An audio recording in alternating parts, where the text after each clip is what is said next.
Wanting to keep my podcast sponsorships and advertisements free, I stayed away from such options. Instead, earlier this year, an alternative appeared. With my fiancée, we have joined a rapidly growing marketing network for a company which develops technologies and healthcare products based on traditional Chinese medicine. Instead of advertising products and services, I've decided to extend this opportunity to you. While this opportunity may not be for everyone and might still be unavailable in your country, I have no doubt that in time it could be, and therefore here we are. If you are looking for a side hustle, an alternative way of earning, and a space to grow as your own boss and manager, this program could be for you. Commission-based and fully remote, I believe it to be an opportunity for those who feel like a 9-to-5 model takes away too much of their life and isn't exactly worth their time. If you'd like to learn more, follow the link below. If your country is on the list, you're in. I look forward to working with you, and now, enjoy the show. Hello and welcome to the WS Podcast. My name is Wojciech Salski, I'll be your host for today, and before we begin, may I just remind you, if you find this podcast entertaining, useful, if you think this is something worth your time and time of those around you, then please make sure to follow, subscribe, and share it with a friend. You know, it goes a long way. I feel like the best kind of advertising is a genuine one from people that do benefit. So if you're one of those, make sure to do so. It helps me loads. It, warms my heart, and it helps podcast to grow. Other than that, if you'd like to support the podcast in any other way, please follow the link below, and there are some other options there as well. If you'd like to just share a thought with me, you can comment below or maybe send me an email. If you have a book that I should review next season, please feel free to do so. Now, maybe just a disclaimer to begin with. I did not have much sleep over the past 48 hours. I've been traveling, and so please pardon me if I'm not going to be as sharp and as eloquent as per usual. I'm having quite a crazy time these days. There are many things happening. I'm, organizing some personal life matters, and so it's just one of those things. I arrived very early in the morning, didn't sleep, and here we are. So let's see what happens, but nevertheless I felt it's only fair to record an episode for you, and I'm actually quite excited about this one. Going with the spirit of last week's when we've discussed The Road by Cormac McCarthy, I've decided to share with you some thoughts on one of my personal favorites in terms of the post-apocalyptic stories. It's a trilogy by Dmitry Glukhovsky. I'm not so sure how to pronounce it correctly. I would say in Polish Glukhovsky, but of course it's not a Polish surname per se, so please pardon my pronunciation. It's a trilogy called Metro, right? So it's Metro 2033, Metro 2034, and Metro 2035.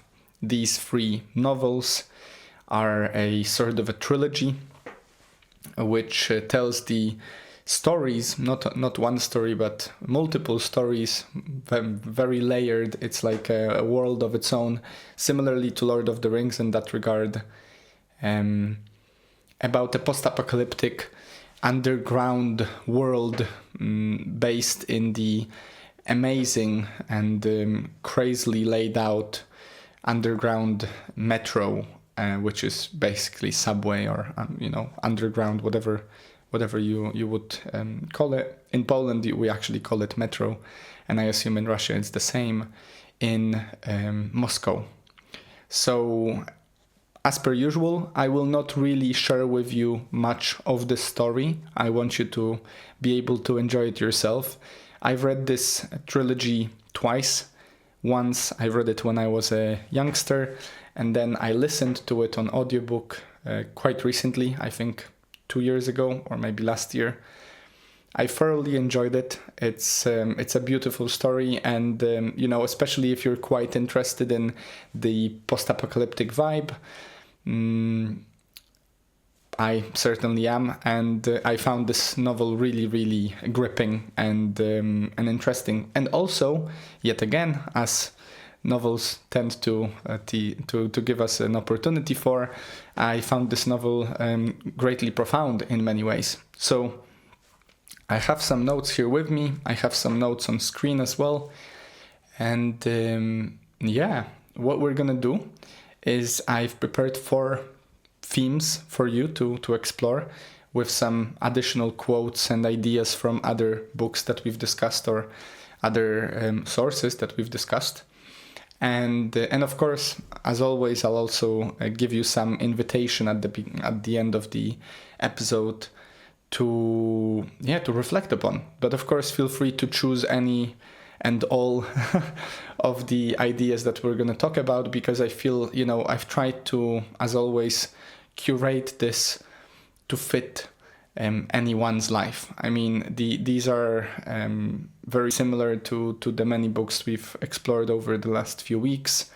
These are very universal themes, and those of the kind that touch us all. And you don't have to be in a post-apocalyptic Moscow metro world to take use or take them on board as ideas. So maybe one thing to note as well, if you are interested, then feel free to check out the book. I'll put the link below to the first one of the 3. And also there is a game, which is like I think a series of games. If you're one of those that likes to play on the computer or console, and I'm pretty sure from what I know there is a movie coming up, but I think due to COVID pandemic a few years back, it has been postponed. So don't quote me on this. This is one of those things that I was really excited about, and then it sort of died down as an idea. Maybe they are working on it right now. Feel free to check it out. But the books are to start with, I would say. So let's begin. I think this one is very fitting to begin with, because it's also one of the most universal themes I think we've explored so far. The quote for this part is from the first book, which says, "There is only one thing that can save a man from madness, and that's uncertainty."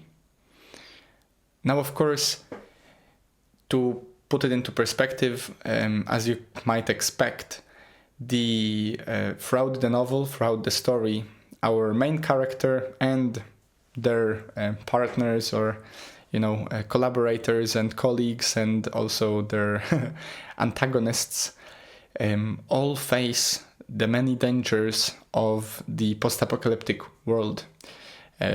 Something similar to this anarchic mayhem that we've explored last week in The Road by Cormac McCarthy. Now, in terms of this idea, to save us from madness, we should have uncertainty. It is not to say that uncertainty per se offers us the comfort, rather dependent on our attitude towards that uncertainty, we might find comfort in it. So, it's this idea of that sort of, liberating power of embracing uncertainty, over clinging to the expectations or the ways it was or the ways it should be, would be, could be.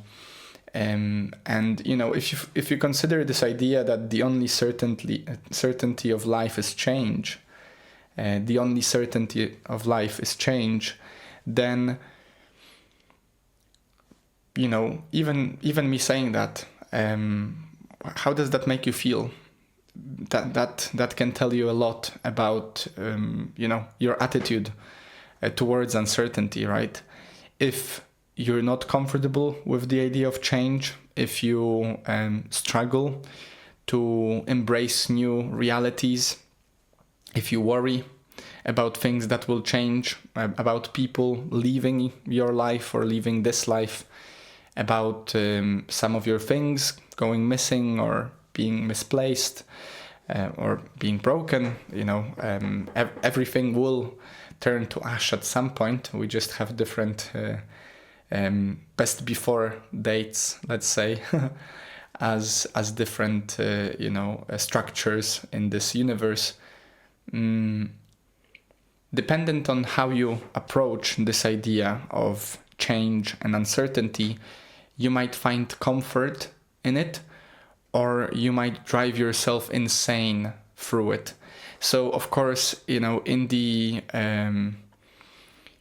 this landscape of post-apocalyptic world, similar to The Road, where essentially, there is much less comfort in meeting strangers. There are not many guidelines on how to act with one another, and there is little to none trust among people, even among people that are supposedly on the same path, similarly, striving for similar things. Then by the way we choose where to put our energy in, how to approach these challenges, we can get either swept along by those pressures and the fear of unknown, and essentially, as the quote suggests, go insane, or we can go with the flow, so to speak, roll with the punches, if you will.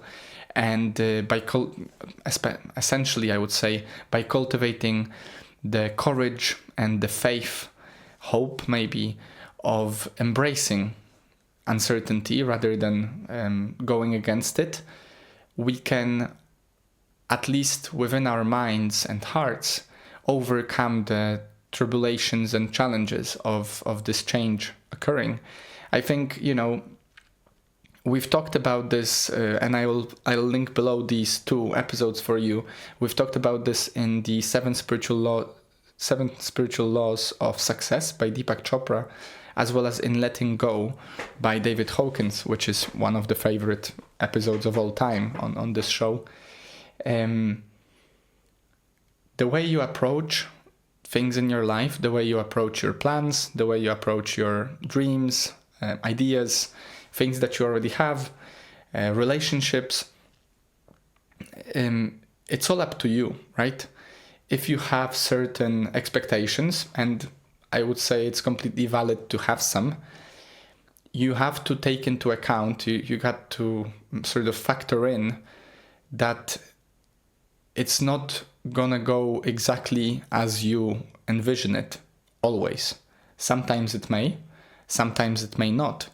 And depending on how you approach this rolling of dice of fate, let's say, because, the state of the world on a molecular, maybe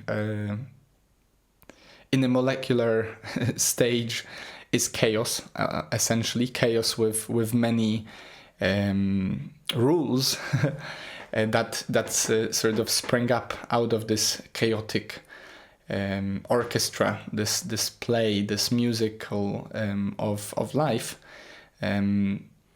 Depending on how you approach it, you'll either feel empowered by it and you'll power through, or you will feel crushed and basically at a disadvantage, right?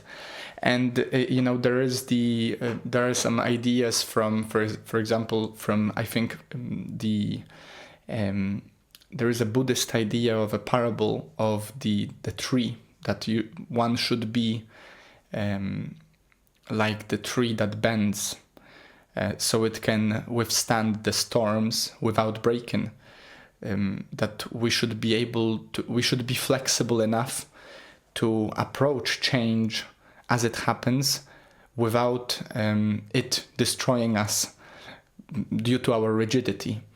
And so, maybe one invitation here on this topic for you to explore is, are there any areas of your life, and I know there are for me, so I assume there will be some for you. We are all ultimately imperfect in some regard.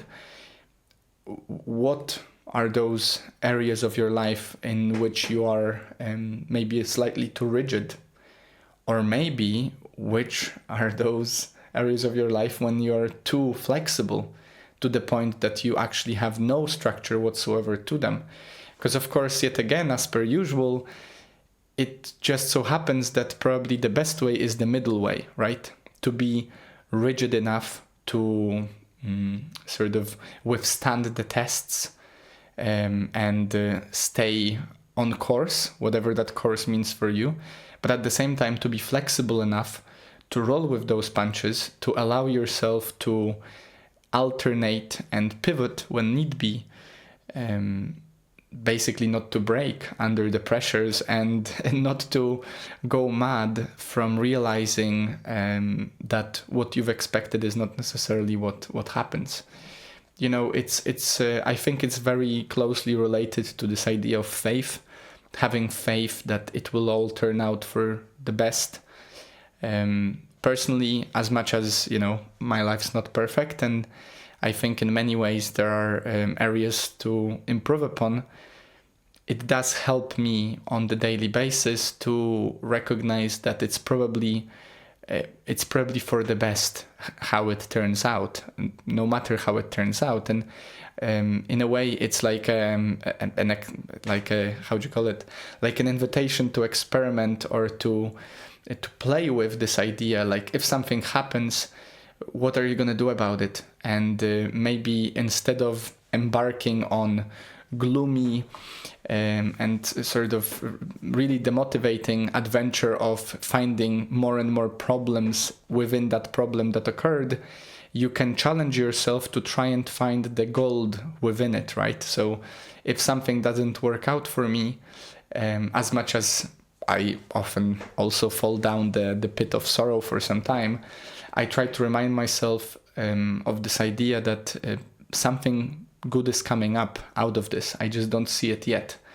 And it's much easier to see it in hindsight. You know, everyone's smart in hindsight, but when you're within it, what it does, it just moves your attention to a more vibrant, more healthy state of mind. Instead of dwelling on the trouble, you're starting to work on figuring out what to do next. And so in a way you become this more flexible, uncertainty friendly being of sort. And I'm not saying it's easy, but it certainly is a worthy idea. And as you will read the book, if you will, you'll see that this is one of the main themes across the journey of our main character, as he goes and basically has to constantly adapt to whatever challenges and changes fate throws on him or at him and at them, because there are many other characters there as well. Now, in terms of the second theme, the cool thing is that, you know, they all connect. And so as I prepared the first one, I thought this is so perfect that I just rearranged them to make this one the second one. It's this idea that you can show resilience through persistent action. And so, you know, let's say that you are faced with some adversity, you are faced with a challenge, and it's your choice what do you do about it, right? You might get struck down, but as the famous quote in Rocky stated, you don't have to stay down, right? You get up and you keep moving forward, no matter how hard you're hit.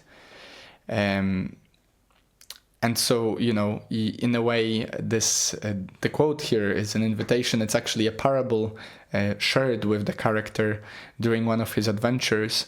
It says, "Do you know the parable about the frog and the cream? The second, the fool, was probably an atheist, and she started to flop around. Meanwhile, the cream turned to butter, and she crawled out. So, of course, this is the story. I think in many different sources you'll find this parable about the not giving up idea, right? The approach that you don't fail until you give up. And a great quote here that really struck me as something like, I actually have it written on one of my sort of walls of quotes to live by, is this idea that consistency beats talent every day. If you have something worthwhile you're working on, as long as you keep working on it diligently, and as long as you're learning from failures, they are not failures, right? They are just stepping stones. It's your approach, your attitude that will determine the outcome.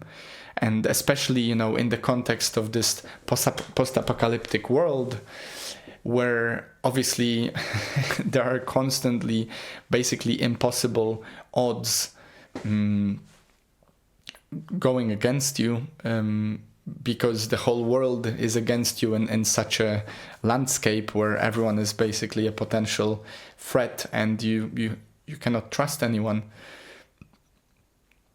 This approach of resilience and this attitude of persistent action, no matter what happens, I just keep going. I pivot, learn, get up, and keep moving forward. It determines the outcome. The one story that I don't remember where it's from, but it's a story about a gentleman that was digging for gold. And the parable goes something like, he kept digging for gold for days, for weeks, and he kept digging and digging, and people kept doubting him. And so he almost gave up, but he continued. He almost gave up, but he continued. And then at some point, few months or years down the line, he decided it's too much. They convinced him that it's about time he stops and gets some proper job. And so he did. And then someone else just came by the little shaft he made, and they only dug for a few meters before striking gold and basically becoming the millionaire of a sort of the parable.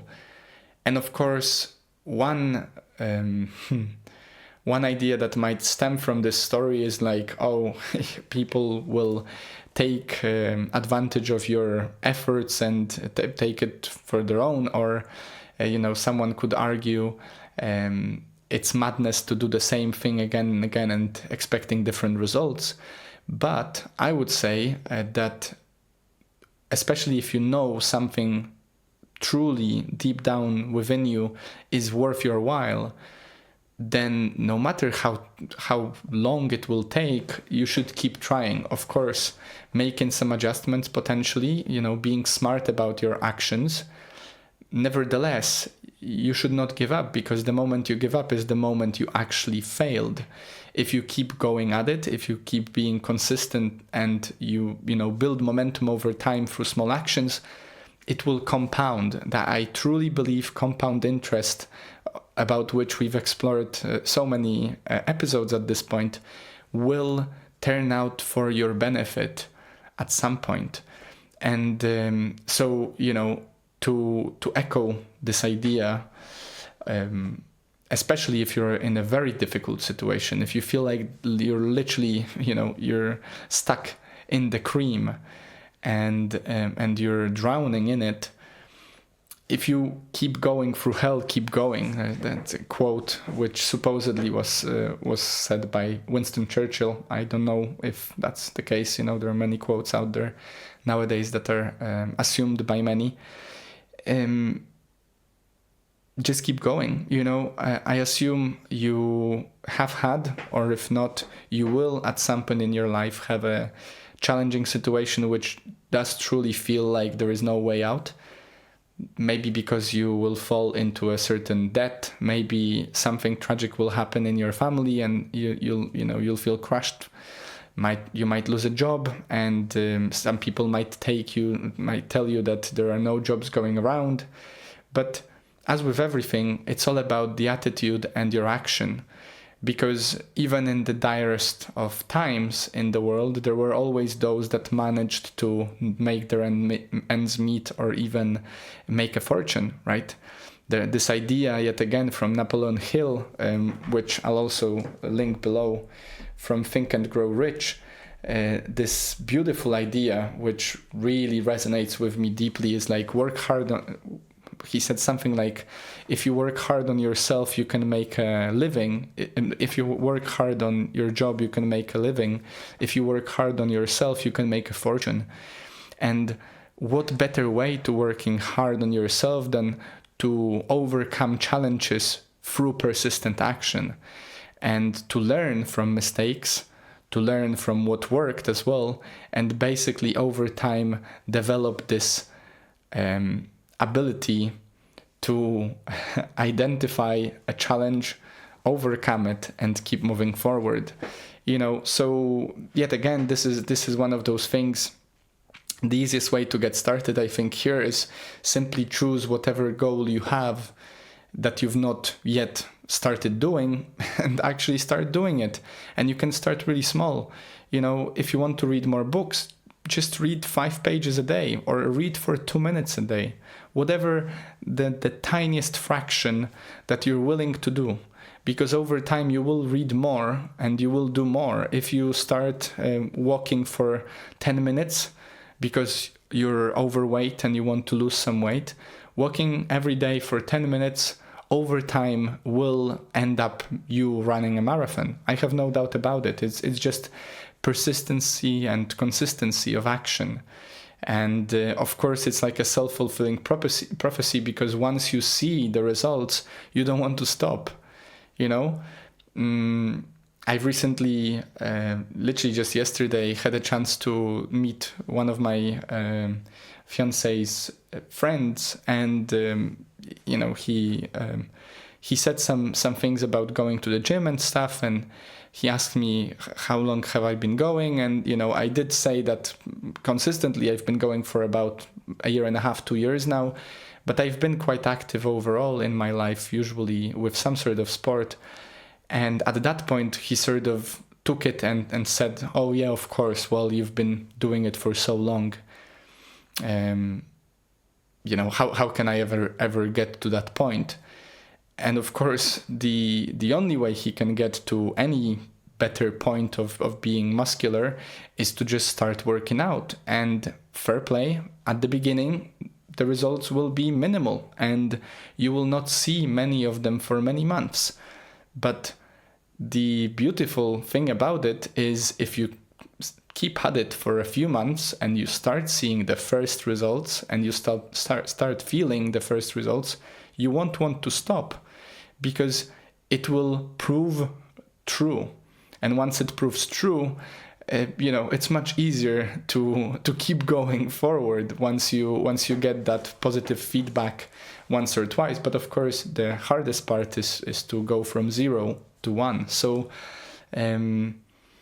resilience through action, guys. This is the second theme. And of course, especially in uncertain times and in challenges, the best way to go about it is to just find some small steps that you can improve your life or improve your situation, regardless or despite the odds and the challenges. Now, the third theme is slightly different, and if anything, it's a bit deeper. I actually chose this one to be the invitation for this week's homework, if you will. And it's relevant to this idea of beliefs and questioning what is our belief. So, of course, we've explored this in 1984 and in Brave New World, what we believe and, our attitudes, and yet again, Letting Go and 7 Spiritual Laws of Success and many other books. They all touch on this, our authentic truth, our authentic desires versus those that we think are ours but are not. And the quote here is, "It's so much easier for people to die when they believe in something. They die with a smile on their face." Now, throughout the story, our main character encounters many different factions, from communists, fascists, cultists, people that just want to get by, some, more and less eerie characters. And all of them have this, have some level of comfort in their unwavering beliefs, some of which are very limiting and some of which are very empowering. And so, of course, this the invitation here to begin with is, what beliefs do you have? And are they limiting, or are they empowering you? And are they really yours? So this is actually a topic that I've been discussing recently with a gentleman that I've met, who's a few times over a millionaire, and quite frankly, I feel very blessed to be lucky enough to have a chance to speak with such a person. Not that their net worth is the worth of a person per se, but it certainly feels to me that if someone did something right, if you meet a friend, or if you meet someone that is doing something, having success in some area that you want to improve upon, then you should pay attention, because as Tony Robbins said, success leaves clues, right? And so I, as much as I struggle to shut up most of the time, I try to shut up when he talks. And it's a good thing he likes to talk, so I get to hear a lot. And one of the things he shared with me recently is, it's so simple, yet we simply forget about it, is this idea, are your goals really yours? Do you want to have that car, or that house, or that job because you truly feel within you it's for you? There is an authentic, truthful desire for it? Or is it something that you've been told? Maybe you've been manipulated to want it because of the advertising. Maybe it's because your parents wanted you to be that or to have that. And maybe it's because some other person has it and you feel jealous of them or envious of them. And this is not to say you cannot channel that envy or jealousy to good use. The important thing is, though, is it true for you? Because if it's not, then, on a subconscious level, at least this is what I've been told, and I do believe it, don't get me wrong. So I hope this will work out okay for me because of my faith and my beliefs. But if you wish for something, but you're actually subconsciously not in line with it, you don't truly want it, it's just something that someone programmed within you, then even if you get it, you will end up being miserable. And the highly likelihood of you getting it is small, because you're not fully in line, you're not resonating with it truly. And there is this idea, if you don't stand for something, you'll fall for anything. And I would encourage you, especially in our day and age, when there is so much distractions, there is so many things you can be constantly watching, buying, eating, consuming in whatever shape or form. These distractions basically make it very difficult for us to hear ourselves. And similarly, in the metro, as our character goes through those spaces and keeps being bombarded by the many factions and their ideals and cultures and propaganda, he finds himself struggling to stay in touch with his own goals and his own being. And that prompts him to at some point have a discussion about this idea that, what belief you hold, what are your core values. And I would urge you, and this is the invitation that I'll resonate again at the end of the episode, I would urge you to consider what beliefs you have about your life, what values you have, what do you want from life. Because especially if you find that some of the things you want or some of the aspirations you have are not in line with your true self, or are not in line with one another, then at some point you will be, you will have to choose. You might need to cut off some parts to make space for others. And what this gentleman shared with me, which really stuck with me, and he said it again as we said goodbye to one another, is this idea that from Latin, decision comes from decidere, which basically means to cut off. Decidere. Apparently, this is this idea that if you decide on something you want, you wish for, you work for, you need to decide what to cut off, what beliefs, what habits, what attitudes, what people, what things, what foods, what activities you need to get rid of from your life to allow this new thing to spring up and become yours. And as much as it might be quite challenging to begin with to realize, I would urge you to take a piece of paper and a pen and sit down for an hour or two without your phone, without any distractions, and just ask yourself what's most important for you.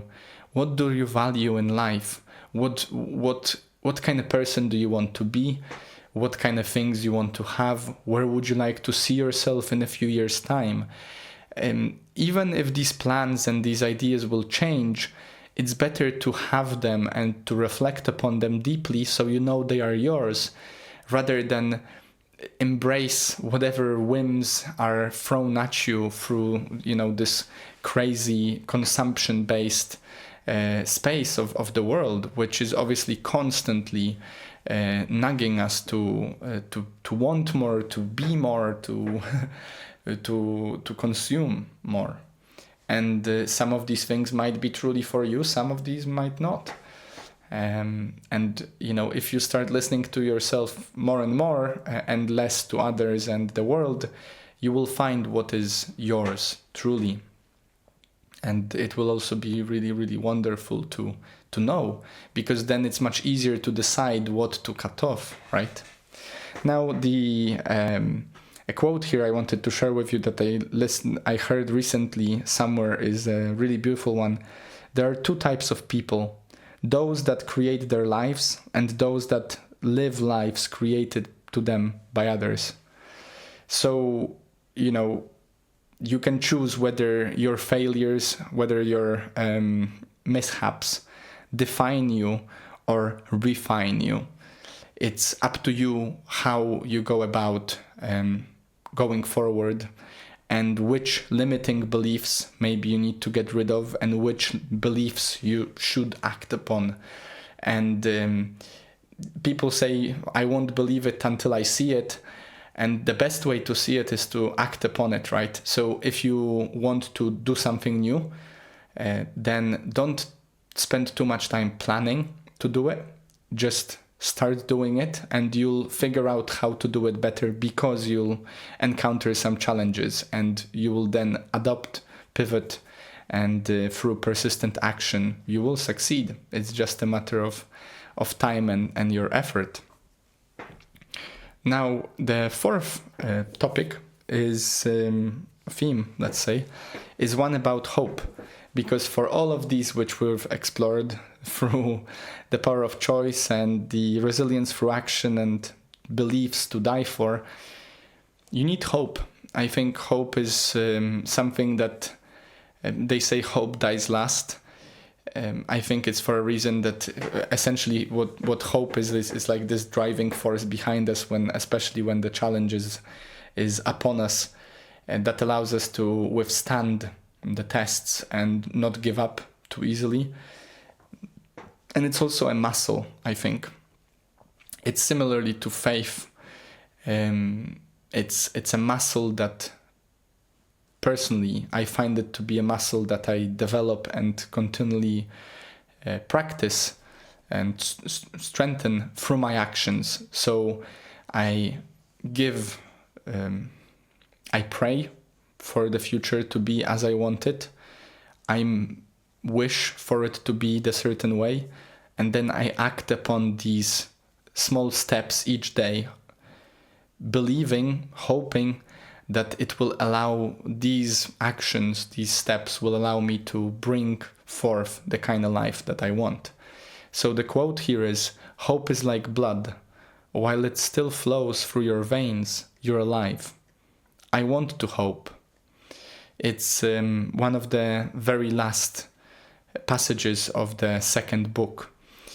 And of course the idea here is that, without hope in a hopeless world, one is destined to die, right? It's especially in such an extreme condition as a post-apocalyptic world, it's like a vital force. But of course, in terms of our everyday life, unless you hope for something to work out, you're unlikely to even take action to make it happen. And I think I've talked about it on the podcast before, a long time ago, 3 or 4 years ago now. I laughed one day with a friend that, if you want to boil an egg or if you want to make tea, you boil some water or you put the egg into the water and boil it. Unless you have some hope or faith that it will work and you will get what you want, like, the egg will become as you want to eat it, or the tea will be nice and hot and provide you with the nutrition you want it to provide you, you wouldn't try, right? What's the difference between that and some of your plans and dreams? Only because your goal is greater than making tea doesn't mean that is less likely to happen if you take forth the steps and you lay out the structure, and then you step by step follow the recipe. Steps, maybe, you can consider it going up or linearly, and or compound interest, and you make it happen, right? So it's this attitude of simply believing that you can do something or hoping that it will work out. There is no point in doing anything unless you hope it to work, unless for whatever reason you just take pleasure in doing meaningful stuff, which, fair enough, I don't understand it, but it's what's yours is yours. Fair enough if you want to, but this idea of basically being optimistic, being hopeful, having expectations as well. This is a big one. I often find that people, when I ask them about their plans or when we talk about the future or whatever, some people will say like, "Oh, I'm not, I don't have high expectations because I don't want to be disappointed." I mean, fair enough. I guess on some level it makes sense. But through my understanding, you're actually setting yourself up to be disappointed by default. Because if you have low expectations, you will get low kind of results. And yeah, every now and then you might get high results for low expectations, and then you're ecstatic. But I think for the most part, your expectations will impact how much effort you put in to make it happen. And so if your expectations are low, you get low level results, and maybe those low level results are okay for you. But if you're getting them only because you're already settling onto low expectations from the get-go, instead of raising your standards, as Tony Robbins says, and sort of aim for the stars and hit the moon, I would say that you're setting yourself up for just lesser dissatisfaction than not having any expectations at all. But still, you're sort of missing the mark by default because you're not aiming high enough. You know, it's this idea of optimism or being lucky. Do you believe yourself to be a lucky person? I think it's a genuine question to ask yourself. Do you believe yourself to be a lucky person? You know, I don't remember which book, but I'm pretty sure we've discussed this on the podcast before. There has been this there was this experiment done at some point where people have taken participants from two groups. One was a normal group, like let's say the control group. So people who considered themselves to be like regularly lucky. And then they took one group that considered themselves to be lucky. Like they first asked them some questions to determine whether or not these people consider themselves to be lucky and sort of blessed. And then they gave them this task. They were given a newspaper, and in the newspaper they were supposed to count how many images there are in the newspaper. And so the control group, people that consider themselves fairly normal, not extremely lucky or out of the ordinary lucky, above average lucky, most of them managed to count the number of images. Some of them, were slightly off the mark. But it took them quite long. It took them around 10-15 minutes, I think, to count those images. And, they were not perfect in the answers, but they managed. And then in the group where people considered themselves to be lucky, I don't remember the percentages right now, but there was a substantial number of people that found on the first page, or like first, second page, an image saying, in this newspaper, there are 49 images. You don't have to count more. Finish the exercise now. And so they said how many images there are. They were correct, of course. And they finished the task in a few minutes, or maybe in a minute even. And, it's a fair question to ask. Do you think that those people got lucky because they thought they are lucky, or did they get lucky out of any other reason that we cannot specify? Why is it that the group that didn't consider themselves to be extraordinarily lucky didn't find that image? Why didn't they? And my argument for this is because they were not looking for opportunities that maybe their subconscious mind, their belief system was not open to notice it. It's the same as this idea that if you're thinking about buying a certain kind of a car, you end up seeing more of those kind of models on the street when you go to work or whatever, because it becomes a part of your life more importantly. And similarly, I think I shared with you that for almost 2 years now, I've been sort of jokingly saying that I'm lucky and every day I find a coin. And of course this sounds absurd, but I have more or less, I think more or at least an equal amount of days when I find the coin that when I don't find the coin. And of course, to someone who barely ever finds a coin on the street, this will sound absurd. To me, it's obvious that I will find the coin. I found the coin today, just an hour ago when I was talking with a friend. simply because for whatever reason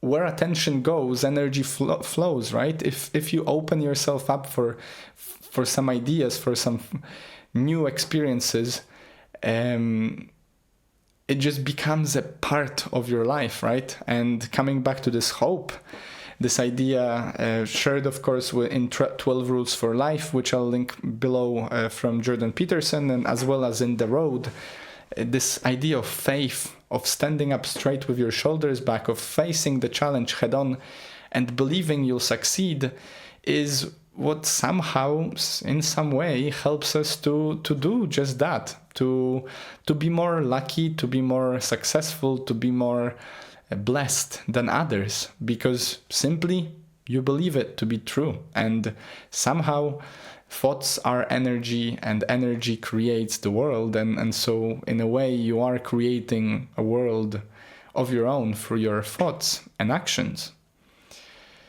So yeah, I don't know about how you feel about that. I'm quite certain about it, but yeah, it's worth thinking about. Do you think yourself to be a lucky person? So yeah, just a reminder, in terms of the different tasks, the one that I would definitely urge you to consider is that of the world you're creating. So basically your beliefs, what beliefs drive you? What are your values? What holds you back? Maybe what limiting beliefs you have. Maybe you have a certain limiting belief regarding your financial status or your relationships or the way you perform at work or whatever else. Or maybe you cannot write that book, or you cannot start that podcast, or you cannot do this and that because try to figure it out, because it's very likely that it's not true. And the world would be a better place if more of us would be doing what we want to do truly, rather than doing bitterly what we don't want to do. And yet again, this quote, there are two types of people: those that create their lives and those that live the lives created for them by others. Which one are you? I think that's a very fair question to ask yourself. So yeah, I hope this episode was as fun for you as it was for me. Thank you for sticking by. Yet again, if you find this podcast entertaining or useful, please follow and subscribe. Share it with a friend. It helps a lot. And other than that, have a wonderful, wonderful week. Stay happy, stay healthy, and I'll see you next time.